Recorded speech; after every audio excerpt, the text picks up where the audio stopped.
Think for a moment about your smartphone, your car, even the idea of a greener future with renewable energy. Hmm. What if I told you that the actual raw materials making all that possible, they're at the heart of this, well, new kind of global power struggle happening right now across Africa? Yeah, it's not the old flags and empires thing anymore, is it? Exactly. It's a fight for the building blocks of, modern tech. And it's fascinating how what we consider strategic resources has totally shifted. We're talking cobalt, lithium, manganese, graphite, nickel, Yeah. copper, Right. those critical rare earth elements, plus the ones we already knew about, like platinum, chromium, bauxite, gold, uranium, diamonds.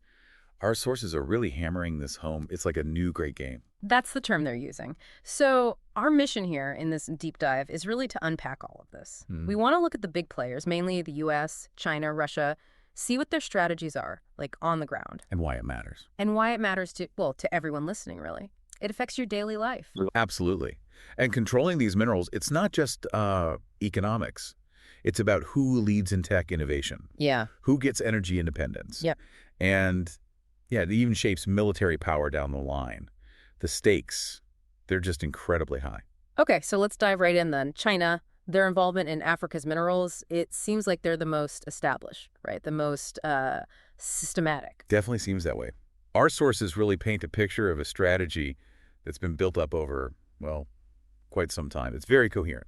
And this Belt and Road Initiative, the BRI, that's central, isn't it? Oh, hugely. It's presented as infrastructure, roads, bridges, Right, building things. but it's fundamentally a tool for locking in resource access and, expanding their overall influence sphere. It's smart in a way. So who are the companies actually doing this? We hear about state-owned enterprises. Yeah, big names keep popping up. China Molybdenum, Zijin Mining, Sinamin, even CATL, the battery The giant. battery company, wow. They're all deeply involved. Where are they focusing? It's pretty targeted. Yeah. China, Moly, and Zijin, they're huge in the DRC. Cobalt and copper, mostly. The Congo, right. Critical stuff. Critical. Sinaminen is big in lithium in Zimbabwe. And Guinea, all that bauxite. China's very interested there, too. And the level of control, I read somewhere, especially in the DRC's cobalt sector, it's massive. It is. The figures suggest Chinese firms either control outright or co-own something like over 70% of the cobalt output there. 70%. Yeah.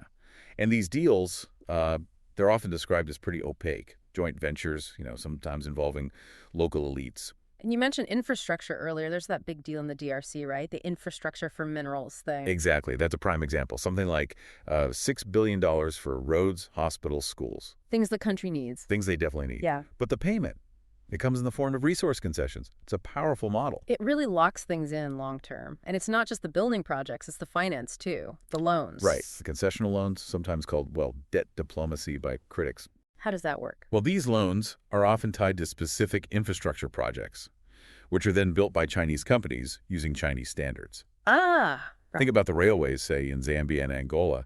They're specifically designed to link mines straight to ports, making it easier to ship materials back to China. It kind of creates this whole ecosystem. it really is like building the whole supply chain from the ground up. But it's not just physical stuff, is it?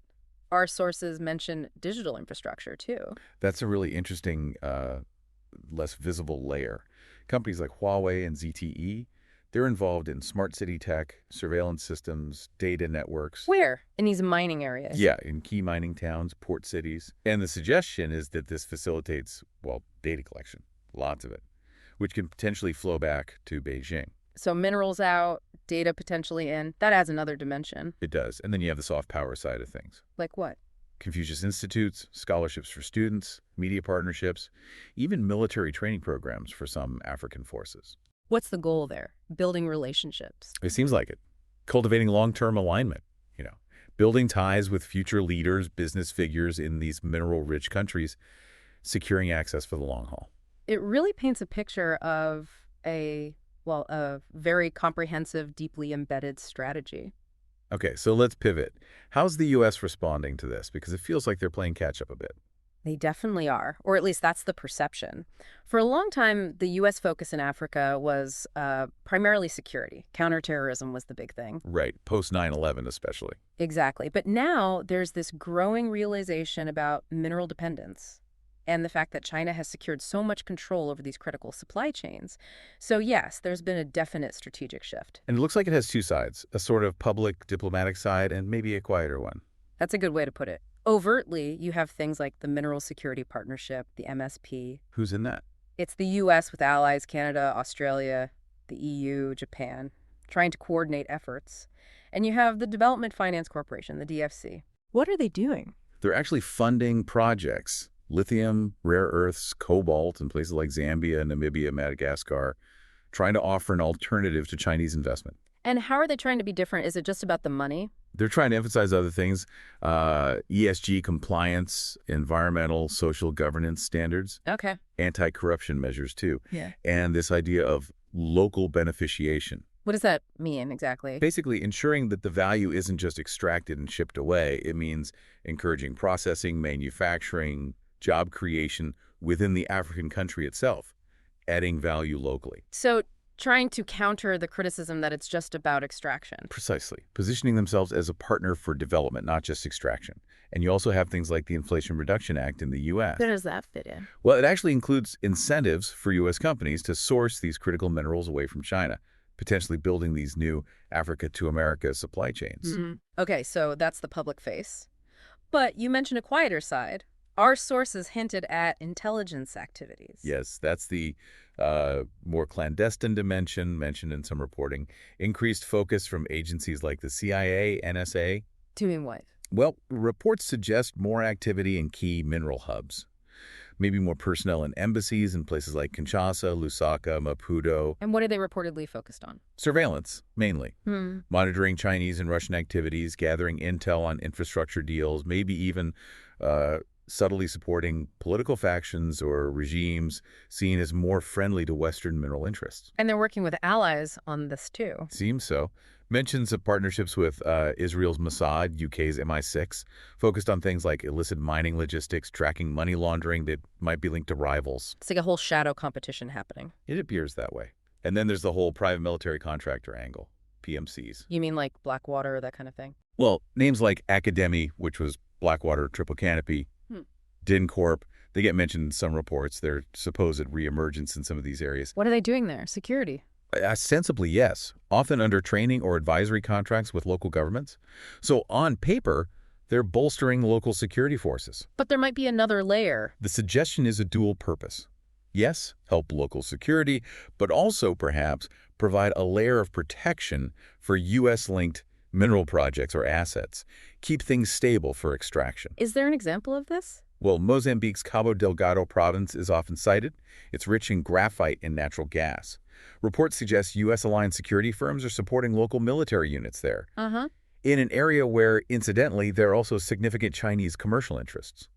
So it could be about securing resources, but also subtly pushing back against rivals. So the overall U.S. goal seems to be breaking China's hold. Yeah, essentially decoupling critical supply chains from China and regaining leverage in this whole global energy transition, which relies so heavily on these minerals. It's a mix of diplomacy, money, and these less visible actions. Okay, fascinating. Now, Russia, their approach seems, well, completely different again, doesn't it? Oh, absolutely. Worlds apart from China's long-term economic strategy or the U.S.'s mix of diplomacy and covert ops, Russia's playbook, especially with Wagner, relied much more heavily on security deals, arms, and working directly with regimes that might be unstable or isolated. Wagner Group, they were very visible for a few years there. Where are they operating? They had a significant presence, roughly 2017 to 2023. Places like the Central African Republic, CAR, Sudan, Libya, Mali, even popped up in Mozambique for a bit. And what was the deal? What were they offering? It was often framed as security for minerals.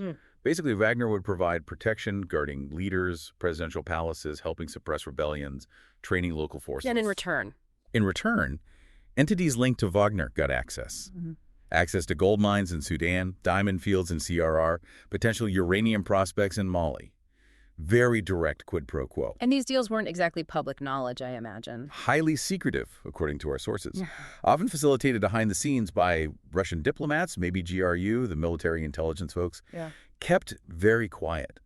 And it wasn't just about getting access, was it? They set up their own systems. Exactly. Wagner apparently built its own extraction routes, logistical networks, even air To corridors. bypass scrutiny. Yeah, to operate outside international oversight. Minerals would be smuggled out, maybe through friendly states, then monetized using shell companies.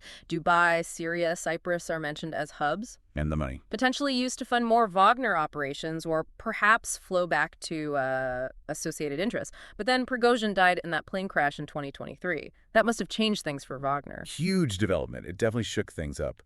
But has it fundamentally changed the model? That's the big question. So what's happening now? Well, Wagner as a brand is sort of gone, absorbed into the formal Russian military or defense structure. But the core approach, it seems to be continuing. How? Through newer PMC outfits. Names like Redout, Convoy are popping up. They seem to be under tighter Kremlin control now, but they're reportedly taking over many of Wagner's old contracts and roles. So new management, same basic strategy. Security for resources. Looks that way, yeah. And Russia seems particularly comfortable operating in places the West might avoid: failed states, semi-functional states, places with deep instability. Why there? What's the advantage? Because in those places, these PMCs can almost act like a parallel state structure.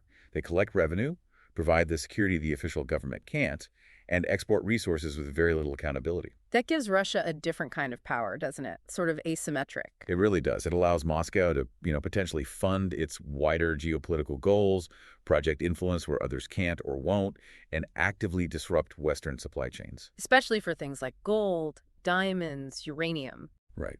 Resources that can sometimes be moved and sold outside the formal, regulated markets.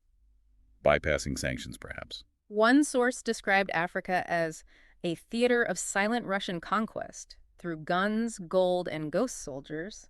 That's pretty stark language. It is stark, but it captures the unique and often destabilizing nature of Russia's mineral strategy in parts of Africa.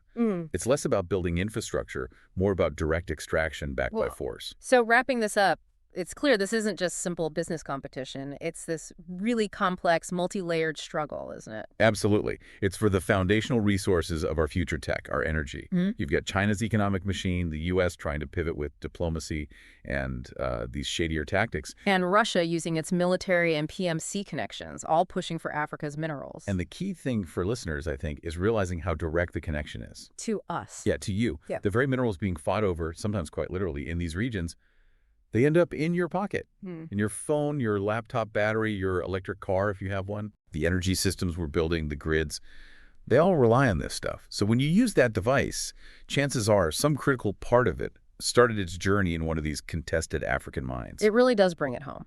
Makes you think. Which leads me to a final thought, maybe a question for everyone listening. Go ahead. Given everything we've talked about, the complexity, the competing interests, the sometimes morally gray tactics, what does a truly ethical, truly sustainable way of getting these vital minerals out of Africa actually look like? Is it even possible with all these powers involved? That's the million-dollar question, isn't it? Or maybe the trillion-dollar question. Yeah. Something definitely worth pondering. Maybe, looking into the supply chain of a device you own, trying to trace it back, that could be quite revealing. Seeing those connections firsthand. Yeah. Definitely food for thought. You know how it is. You want to really get what's going on with these big, complicated global issues. Be properly informed, right? But who has the time to wade through mountains of reports? Exactly. It's tough. Well, you've brought us just that kind of challenge. Really fascinating mix of materials, articles, maybe some research papers, your notes, all zeroing in on this huge shift. The scramble for Africa's critical minerals. It's definitely heating up. So our mission for this deep dive is simple. Cut through all that complexity, pull out the really crucial stuff. Who are the main players? What are they actually doing? And, why does this matter so much for global power? The material you shared paints this picture. It's like Africa is becoming this new kind of strategic battleground. It really does. The sources make a compelling case, I think. We're seeing a real change in how big powers engage with Africa, especially around its mineral wealth. It's moved way beyond just aid and diplomacy. It's competition now, much more assertive. Okay, let's dive right in then. One power that's historically, anyway, been a major force there is France. But looking at these sources, it seems like that long-standing influence is Well, facing some pretty serious headwinds. Yeah, and what's fascinating is how this system, which was solid for decades, is weakening. The material lays out how France's influence post-colonially, France-Afrique, was really built on tight links with elites, defense deals, resource control. Securing access, basically. Pretty much guaranteed France access to vital stuff. So a key takeaway here is that this long dominance, built on money and military, it's being challenged now because those foundations are shaking, and that threatens their resource access. Right. The material points to what? Three main pillars. Yeah. There's the CFA franc, tying economies to France. The currency link. Then the educational exchanges, shaping perspectives in francophone nations. And obviously, those military bases. Key spots like Côte d'Ivoire, Gabon, Djibouti, Niger, too. That shows real deep influence. Absolutely. Deep entrenchment. And it directly paid off in mineral interests. The sources highlight uranium in Niger. That was Arriva, now Orano. Right. Gold in Mali, bauxite in Guinea. Think Total Energies, Aramet. These weren't small things. That Niger uranium, for example, was critical. Supplied, maybe a third of France's nuclear fuel need? A third. Wow. But here's where it gets really interesting based on what you sent over. This influence seems to be fading fast. Especially recently. We've seen all those coups across the Sahel, Mali, Burkina Faso, Guinea, Niger, and they weren't just internal politics, were they?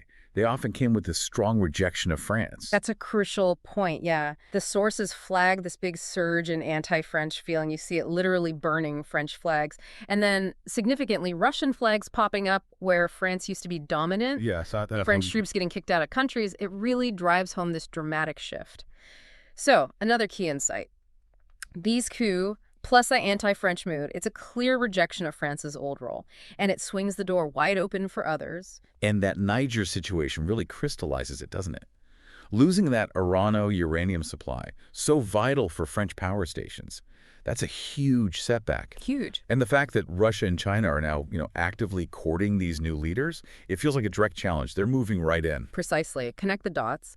It's not just about one mine or one deal. It's fundamentally reshaping alliances.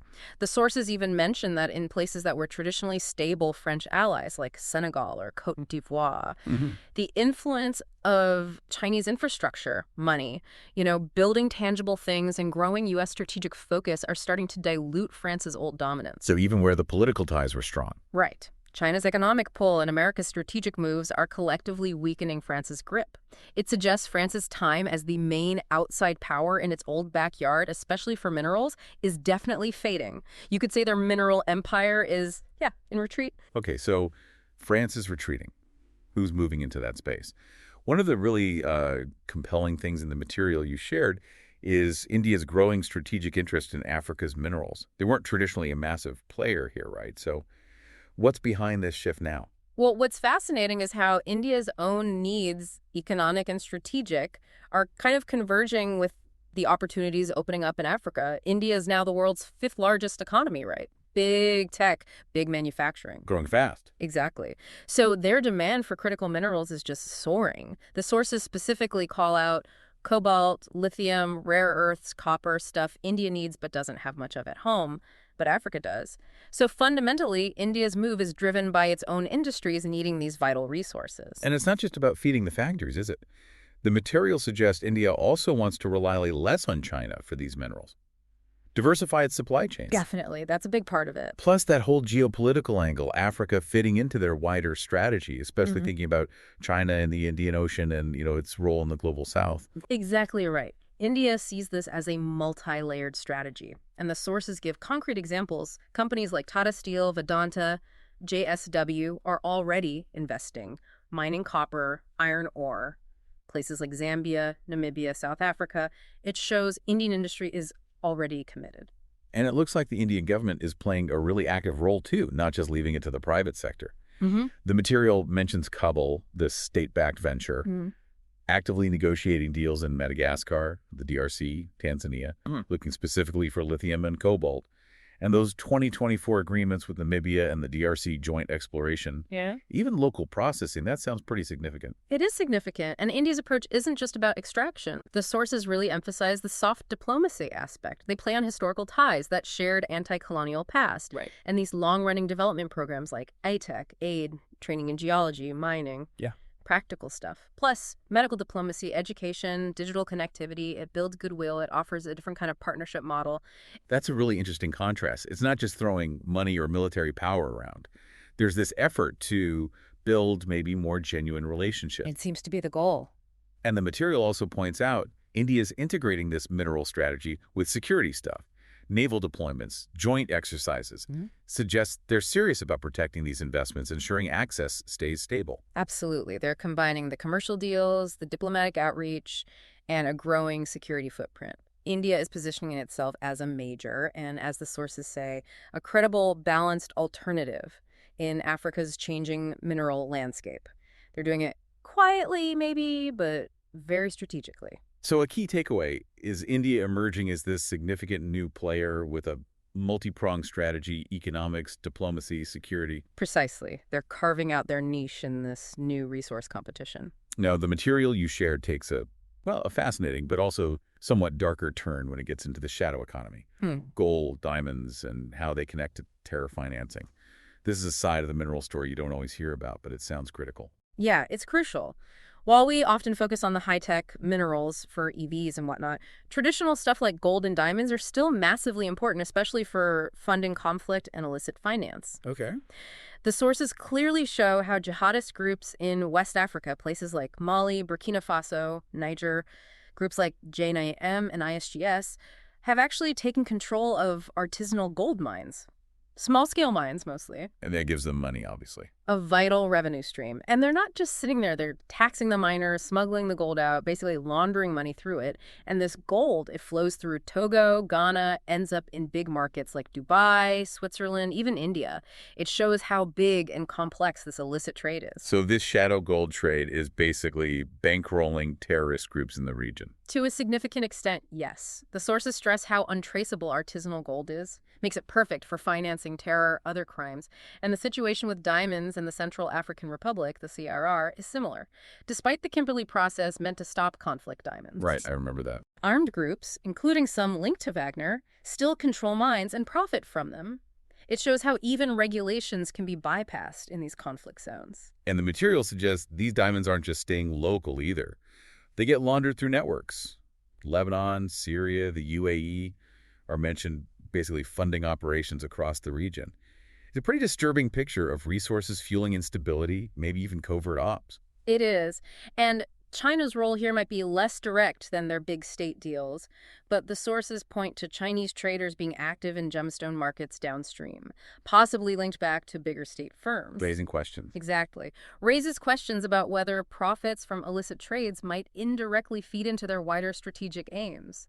So this shadow economy is this complex web where even legitimate-looking players might have indirect ties to dirty money. It really paints a picture of this hidden financial system running parallel to the official mineral trade, and the U.S. trying to crack down via FinCEN, putting pressure on allies.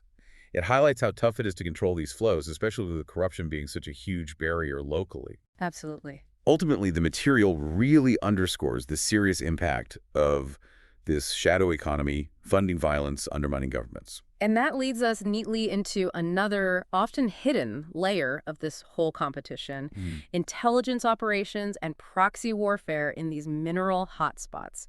The sources you gave us reveal this covert battlefield running just beneath the surface of all the trade deals and aid projects. It sounds like a spy thriller, honestly. The material talks about the U.S., China, Russia, all running intel ops, even using proxy forces to push their mineral agendas. The CIA reactivating human intelligence networks in the DRC, for instance. Yeah. Tracking Chinese deals and movements. That feels very Cold War. It does, but the focus here is key. It's not just general spying, it's specifically aimed at getting an edge in the mineral race. The sources show U.S. operatives trying to understand, maybe even influence, local power shifts to help U.S.-friendly supply chains. And China's approach sounds just as sophisticated, using commercial and cultural fronts, the Ministry of State Security, the MSS, as cover for intel gathering, targeting Western contractors, diplomats, and that mention of certain tech potentially being used for data snooping. That's quite something. It just highlights how interconnected tech infrastructure and spying are in this game. And Russia's method, according to the sources, leans heavily on proxy warfare, using Wagner remnants or similar groups in places like Mali and Sudan, Right. cultivating local militias, giving them arms or training, running disinformation campaigns. It's all designed to boost Russian interests and potentially sabotage Western ones. So Russia's strategy in the secret war is basically leveraging local fighters and influencers. And the fact that private intelligence firms are involved too, Western ones doing corporate espionage, Russian and Chinese ones funding their own security arms, it just ramps up the intensity of this hidden fight. It really does. The materials line about every piece of ore being a signal, a target, and a weapon on this invisible battlefield. That's incredibly powerful imagery. It perfectly captures the strategic depth, doesn't it? It goes way beyond just buying and selling rocks. This invisible war shows how deeply tangled mineral access is with national security and global influence. Now, another really key piece of controlling that whole mineral value chain, highlighted in the material, is infrastructure. We're talking railways, roads, ports, even military bases. Yeah. It makes total sense whoever controls the logistics, especially somewhere like Africa with its challenges, holds a lot of power. Oh, absolutely. The sources clearly show strategic infrastructure isn't just about moving goods. It's a core tool of geopolitical power. Look at China's massive investment in deepwater ports across Africa, the Belt and Road Initiative. Yeah, it's huge. Over 40 ports mentioned and their locations, right near mineral zones, key trade routes. It gives China a huge logistical advantage for getting resources out. Plus, these projects create dependency, strengthen political ties. And those dual use capabilities you mentioned, ports serving military or intel functions potentially. Plus China's naval base in Djibouti, practically next door to the U.S. Camp Lemonnier. That really hammers home the strategic side of all this building. It does. And the U.S., which doesn't have that kind of massive infrastructure building program, has focused more on military positioning. AFRICOM's network of forward bases, surveillance hubs like Agadez and Niger. Right, drone bases and such. Officially for counterterrorism, maybe, but their locations often align neatly with mineral regions, too. It gives them response capability, monitoring. So China builds the economic highways, the U.S. sets up military watchtowers, in a way. And Russia's approach, again, seems more opportunistic, leveraging existing situations, using deals brokered by groups like Wagner to get access to airstrips, mining roads in places like Syria or Sudan. It's scrappier, perhaps, but effective for securing their specific interests in those areas. So ultimately, the sources are saying control over this infrastructure, ports, bases, roads, is vital for exporting minerals, projecting military power, and locking in political alliances. Exactly. Access to and control over key infrastructure is critical for long-term mineral security and geopolitical clout. Okay, finally, the material you've shared puts a spotlight on maybe the most decisive factor in this whole great game for Africa's minerals: the role played by African elites themselves. Presidents, generals, ministers, powerful business figures. They're the gatekeepers, aren't they? And often, the sources suggest, their decisions boil down to patronage and personal benefit. This is such a crucial piece of the puzzle. The sources detail how external powers often tailor their strategies specifically to appeal to and benefit these key individuals. China's model, non-interference, big loans, often through state companies. Less strings attached, maybe. Or at least different kinds of strings. It's proven attractive because it can allow elites to benefit personally, perhaps without the kind of transparency demands other partners might make. This can create a system where, frankly, personal enrichment might trump national interest. The examples in the material are pretty stark. Privileged access in some countries, thanks to connections with the ruling party, influential figures allegedly holding stakes in foreign mining ventures, and those inflated costs on some infrastructure projects potentially creating kickback opportunities. It really paints a picture of how these deals can work on the ground. And Russia's approach, as outlined, seems even more direct sometimes, using Wagner or similar groups to provide personal security for leaders in CRR, Mali, Sudan, essentially in exchange for mineral concessions. Protection rackets, almost. It creates this dynamic where loyalty is bought by ensuring the leader stays in power and gets rich, often bypassing national treasuries or interests. Which makes the U.S. approach, with its talk of transparency and good governance, sometimes seem, well, less appealing to leaders benefiting from the current system. The shift towards funding certain civil society groups suggests maybe a more indirect, longer-term play to influence things. It's a real clash of systems sometimes. And what it ultimately reveals, as the sources really drive home, is this paradox. The very people who should be safeguarding their nation's mineral wealth might be incentivized by these external dynamics to prioritize personal or network gain. Making the country strategically vulnerable. Exactly. The choices and actions of these elites are absolutely critical in deciding who ultimately gets access to Africa's vast resources.